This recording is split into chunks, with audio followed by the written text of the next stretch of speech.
Good morning, children of class 11. We are just going to continue the motion in a plane, lecture 3, dated 1st of September. Now, first topic is the relative velocity in a plane. पहले हमने relative velocity straight line में पढ़ चुके हैं. Now we are just going to see how to calculate the relative velocity in a plane.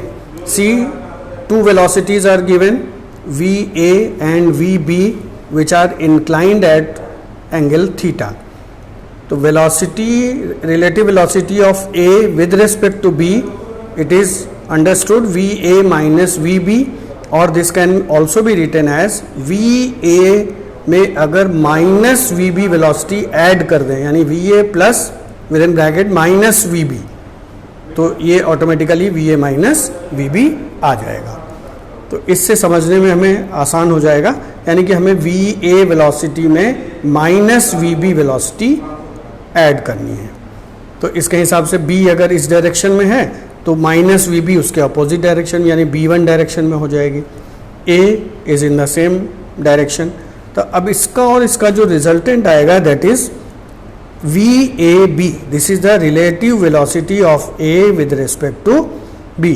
अगर ये theta है तो ये 180 माइनस थीटा हो जाएगा, और this angle is assume that this is alpha. Magnitude of the relative velocity of A with respect to B is equal to under root VA square plus VB square plus twice VA into VB, and the angle is here cos 180 minus theta, and cos 180 minus theta is equal to minus cos theta. So substitute this value, so here you will get the negative sign, and this is the, with this help of this formula we can easily calculate the relative velocity of A with respect to B. Now direction of VAB, it is the tan alpha, similar formula which we have already derived. Use that formula. It is VB sin 180 minus theta upon VA plus VB cos 180 minus theta. Sin 180 minus theta is equal to sin theta, and cos 180 minus theta is equal to minus cos theta. So the tan alpha is equal to VB sin theta upon VA minus VB cos theta, and alpha is equal to tan inverse VB sin theta upon VA minus VB cos theta. Case number अगर 2 लेते हैं, अगर velocity of B with respect to A calculate करना है तो आ जाएगा हमारा VB माइनस VA, या VB में हम माइनस VA वेलोसिटी को ऐड कर दें. तो इसका भी फिगर अगर हम देखते हैं तो B है आपका, ये थीटा पे है, अगर VA को इसके अपोजिट डायरेक्शन में बढ़ाएंगे तो ये माइनस VA आ जाएगा. This is again 180 minus theta. तो इसलिए सिमिलर फॉर्मूला आ जाएगा whether we are calculating the velocity, relative velocity of A with respect to B और relative velocity of B with respect to A. See the figure carefully, you will easily understood. Now the direction tan beta, similar formula is there, VB sin theta upon VA minus VB cos theta. Only what is happening, what is the difference? Difference is that the magnitude remains the same, but the directions are not the same. You compare these two figures, तो you will find कि the resultant की जो direction है वो same नहीं होगी, जबकि उसका magnitude same होगा. Now take the second topic. इस तरह के questions बहुत पूछे जाते हैं, तो इनका idea हम लोग ले लें. Relative velocity of rain with respect to the man. कभी कभी इस तरह के क्वेश्चंस आते हैं कि रेन हो रही है वर्टिकली डाउनवर्ड और एक आदमी चल रहा है ईस्ट डायरेक्शन में, तो यहाँ पे velocity of the man is in the east direction और velocity of rain in the downward direction. Question ये पूछा जाता है कि अगर अपने आप को प्रोटेक्ट करने के लिए रेन से, यानी कि वो कम भीगे, तो अम्ब्रेला किस डायरेक्शन पे रखें, यानी कितने एंगल पे उसको रखा जाए. तो यहाँ पे हमें रिलेटिव वेलोसिटी का कॉन्सेप्ट लगाना पड़ेगा, यानी कि velocity of rain with respect to man, because the man is moving in the east direction. So similar concept is there. VR में वेलोसिटी ऑफ रेन में हमें क्या करना पड़ेगा, negative of velocity of man add करना है। तो आप देखिए Vm अगर ईस्ट डायरेक्शन में है तो माइनस Vm यानी कि M1 की तरफ हो जाएगा, इन द वेस्ट डायरेक्शन में हो जाएगा। तो यहाँ पे क्या फॉर्मूला आ जाएगा आपका, लेकिन चूंकि यहाँ पे जो एंगल बन रहा है वो it is the 90 degree, so it will be VRM यानी कि relative velocity of the rain with respect to the man is under root VR square plus VM square plus 2VR into VM into cos 90, and cos 90 is equal to 0. So this function will be removed and only will get under root VR square plus VM square, and this is the resultant. This is the velocity of rain with respect to man, and the angle is tan theta is equal to VM. Velocity of rain is in the downward direction and the man is moving towards the east. The velocity of the rain with respect to the man is equal to VR plus minus Vm. Vrm is equal to under root VR square plus Vm square plus 2VR into Vm into cos 90, and cos 90 is equal to 0. So velocity of rain with respect to the man, it is under root VR square plus Vm square, and tan theta is equal to perpendicular upon base. So Vm upon Vr, or theta is equal to tan inverse Vm upon Vr. So this type of questions are being asked in your examination. So this type of questions, if you are having this idea, so then you can easily solve this type of questions. Now relative motion of the boat, swimmer and the river flow. This type of questions are also asked when the boat tends to cross a river along the shortest path. The width of the river is S. Now here V is equal to under root VB square minus VR square, and sin theta is equal to VR upon VB. So time taken to cross the river, T is equal to S upon V is equal to S upon under root VB square minus VR square. इसके second part में है boat is moving perpendicular. अगर boat perpendicular move कर रही है when boat tends to cross a river in shortest time. यहाँ पे shortest path पे क्रॉस करना था, यहाँ पे शॉर्टेस्ट टाइम में क्रॉस करना है. तो v इज इक्वल टू कितना हो जाएगा under root V R square plus V B square, and tan theta is equal to V R upon V B, and time is equal to distance upon V B, and L M ये कितना distance horizontal cover करेगी, यानी कि V R relative velocity into T. तो ये आ जाएगा आपका V R into S upon V B. तो ये आ जाएगा, ये एल एम की वैल्यू आपको इस तरह से कैलकुलेट हो जाएगी.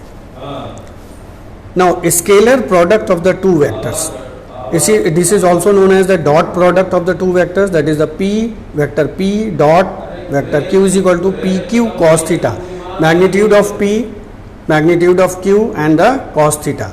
Example, the work done is equal to force dot displacement. If you are taking the dot product of the two vector quantities, always you will get the scalar quantity.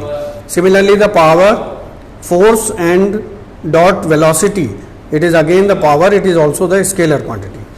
Now I dot I, इसके बीच में angle कितना होगा, cos 0 होगा. cos 0 की value 1 होती है. तो I dot I is equal to J dot J is equal to K dot K is equal to 1. और अगर अपोजिट लेंगे तो I dot G के बीच में एंगल बनेगा 90 डिग्री, तो ये cos 90 0 हो जाएगा. तो ये अपोजिट वाले I dot J, J dot K और K dot I is equal to 0. अब now see the scalar product in the Cartesian coordinates. P is equal to pxi plus pyj plus pzk, और Q is equal to qxi plus qyj plus qzk. P dot Q अगर हम लोग calculate करेंगे तो ये आ जाएगा I dot I, फिर आएगा I dot J, I dot K, J dot I, J dot J, J dot K, K dot I, K dot J and K dot K. तो जो अपोजिट वाले आएंगे वो सारे टर्म्स जीरो हो जाएंगे. केवल बचेगा हमारे पास I डॉट I, तो बचेगा px इंटू क्यू एक्स. दोनों यूनिट वेक्टर हैं, इसकी भी वैल्यू 1 होगी, इसकी भी वैल्यू 1 होगी, तो ये 1 हो जाएगा. pj बचेगा तो py plus qy plus z वाला बचेगा pz into qz. So this is the dot product scalar product in the Cartesian coordinates. एक छोटा सा एग्जाम्पल देख लीजिए और क्लियर हो जाएगा। फोर्स दिया हुआ है 2i plus 2j plus 3k and displacement is equal to 3i plus 2j plus 4k, w is equal to F dot D, ये ले लेंगे तो आपको केवल आई वाला बचेगा। तो 2 into 3 plus 2 into 2 plus 3 into 4, तो 6 plus 4 plus 12 is equal 22 joules.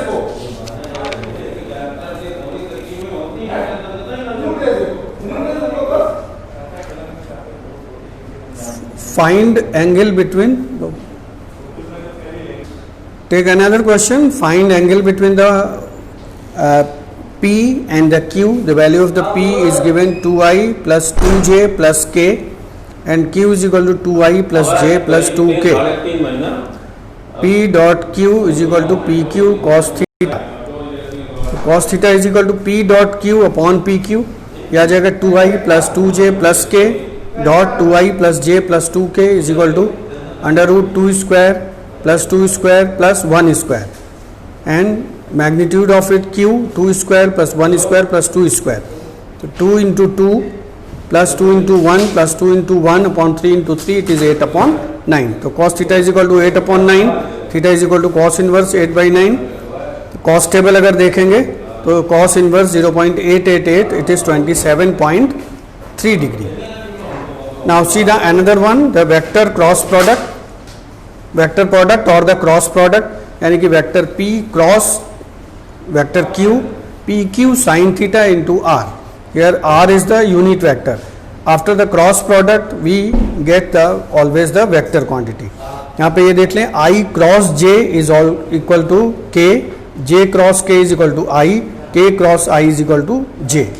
Anti commutative property hold करती है, इसलिए ये दोनों इक्वल नहीं होंगे। जे क्रॉस आई होगा तो ये माइनस के हो जाएगा, के क्रॉस जे होगा तो माइनस आई हो जाएगा, आई क्रॉस के होगा तो ये माइनस जे हो जाएगा। इसका एग्जाम्पल अगर हम लें तो torque is equal to cross product of the force and the perpendicular distance R, V is equal to omega into R, where omega is the angular velocity, A is equal to V into V cross omega, यानी acceleration is equal to linear acceleration is equal to V into omega, where V is the linear velocity and omega is the angular velocity. Now cross product in the Cartesian coordinates, P cross Q is equal to, it can be with the help of the determinant, this can be easily calculated. So I have taken the easy one, I j k, it is Px Py Pz, QX QY QZ, तो P cross Q is equal to I ले लेंगे तो ये रो cancel हो जाएगी, ये खत्म हो जाएगा, आपका PY into QZ in minus PZ into QY plus J is equal to J PZ into QX आ जाएगा माइनस PX इंटू QZ आ जाएगा, प्लस K कैंसिल करेंगे तो ये रो और ये कॉलम खत्म हो जाएगा, आपका आ जाएगा P X into Q Y minus P Y into Q X. तो इस तरीके से सिंपल तरीके से हम इस डिटर्मिनेंट लिख लेंगे और डिटर्मिनेंट की तरह से हम सॉल्व कर लेंगे, वो बहुत इजी पड़ता है instead of expanding the term. एक एग्जाम्पल ले लें और क्लियर हो जाएगा। एक एग्जाम्पल लेते हैं, force 2i plus 3j plus k r is equal to i minus j plus 2k। तो टॉर्क कैलकुलेट करना है, ये क्रॉस प्रोडक्ट है, हमने आई जे के लिख लिया, यहाँ पे एफ आर पहले लिखेंगे तो आर का यहाँ कोफिशिएंट 1 है, ये -1 है और ये 2 है। एफ का देख लीजिए, ये 2 है, ये 3 है और ये 1 है। अब आप इजीली इससे जैसे एक्सपेंड किया था उस तरह से एक्सपेंड कर सकते हैं। आई तो -1 इंटू 1 -2 इंटू 3 माइनस जे, तो ये कैंसिल हो जाएगा, यानी कि 1 इंटू 1 -2 इंटू 2 प्लस के कैंसिल हो जाएगा, it is 1 into 3 plus -2 into 1। तो इस तरीके से इसको कैलकुलेट कर लेंगे तो यह जाएगा torque is equal to -7i plus 3j plus 5k। This will be the vector torque and the magnitude of the torque is under root -7 square plus 3 square plus 5 square. तो this will be under root 49 plus 9 plus 25 and under root 83 and it is approximately coming 9.11 Newton into meter. So this is for today, children, and in the continuation of this chapter, this is the lecture 3 we have completed, and on the next turn we'll just continue our lecture 4 on the motion in a plane. Thank you, children of class 11th.